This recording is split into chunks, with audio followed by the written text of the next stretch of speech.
In this painting, we see slaves working on the forge, and the mythical blacksmith Ilmarinen is keeping an eye on his coming masterpiece, the ultimate utopian treasure called Sampo.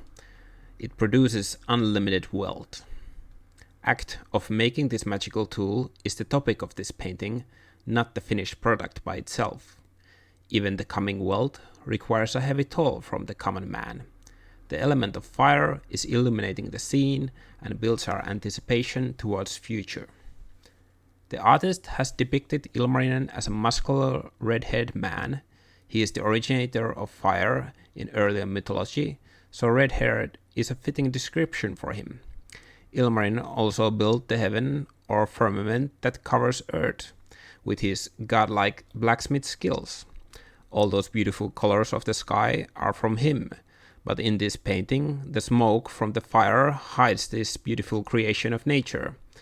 Ilmarinen also now walks among the men under his own creation.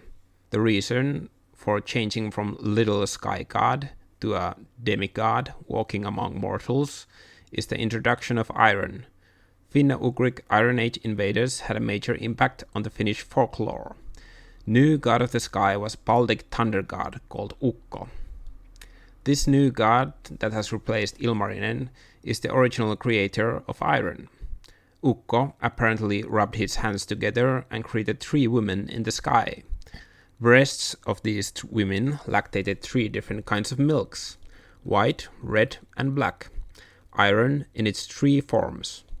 Once this nectarine of metal dripped on earth, the fire chased it to the swamplands.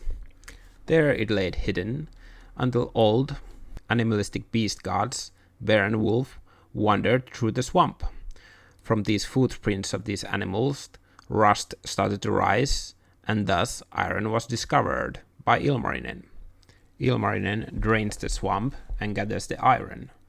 Iron speaks and begs not to be cast in fire. Ilmarinen tries to persuade iron by telling how beautiful shapes it will receive in the forge. But once iron is melted, it screams from the fire to be let out.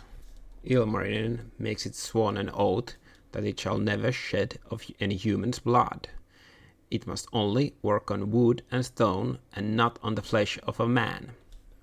In desperation, iron swears this oath, but soon as it is let out of fire and hardened in lye, it screams in pain and breaks the oath immediately. So when men were injured by iron weapons in warfare, the healer must have told this origin of iron while bandaging the wounds.